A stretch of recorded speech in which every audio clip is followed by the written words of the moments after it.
નમસ્કાર મિત્રો, સ્વાગત છે બધા મિત્રોનો અમારી યુટ્યુબ ચેનલમાં. હું છું આપનો મિત્ર ભાવિક વઘાસિયા. તો મિત્રો, ખાસ કરીને આ વિડીયોના માધ્યમથી આપણે વાત કરવાની છે આજે રાજ્યના કયા કયા વિસ્તારમાં હજી વરસાદની શક્યતાઓ રહેલી છે. જિલ્લા વાઇઝ સંપૂર્ણ માહિતી જોઈએ તે પહેલા જે પણ મિત્રો નવા છે તે ચેનલને સબસ્ક્રાઇબ કરી લેજો.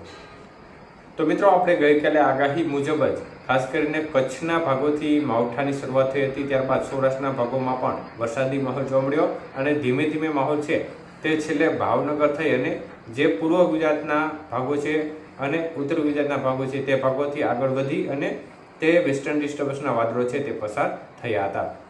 તો ગઈકાલનો વરસાદ છે તે ખૂબ જ નુકસાનકારક ઘણા વિસ્તારમાં રહ્યો. ખાસ કરીને દ્વારકા આજુબાજુના ભાગો છે તેમાં સૌથી વધુ અસર જોવા મળી હતી. કચ્છના ભાગોમાં પણ તે પ્રકારે જ પવન સાથેનો વરસાદ જોવા મળ્યો હતો.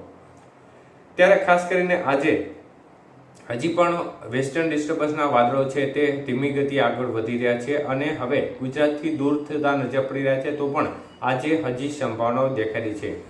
તો તે વિશે વાત કરીએ તો ખાસ કરીને મિત્રો, આજે સૌરાષ્ટ્રના ભાગોમાં હજી પણ અમુક જિલ્લાઓમાં વાતાવરણમાં અસ્થિર બનવાની સંભાવનાઓ દેખાઈ રહી છે. જેમાં આજે ગીર સોમનાથ જિલ્લો છે, અમરેલી જિલ્લો છે અને ભાવનગર જિલ્લાના જે કાંઠા વિસ્તારો છે ત્યાં બપોર બાદ હજી પણ ક્યાંક ક્યાંક વાતાવરણમાં પલટો જોવા મળે અને આ વિસ્તારમાં ક્યાંક ક્યાંક વરસાદી માહોલ જોવા મળી શકે છે.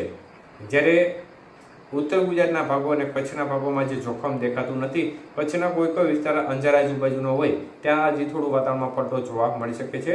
બાકી ઉત્તર ગુજરાતના ભાગોમાં ખાસ કોઈ મોટું જોખમ આજે દેખાઈ રહ્યું નથી. મધ્ય પૂર્વ ગુજરાતના ભાગોમાં હજી પણ થોડી અસર થોડા કલાકો સુધી રહેવાની શક્યતાઓને પગલે ત્યાં વાતાવરણમાં પલટા વચ્ચે અમુક વિસ્તારમાં ક્યાંક ક્યાંક વરસાદની ગતિવિધિ જોવા મળી જાય, પરંતુ વિસ્તાર ખૂબ ઓછા હશે.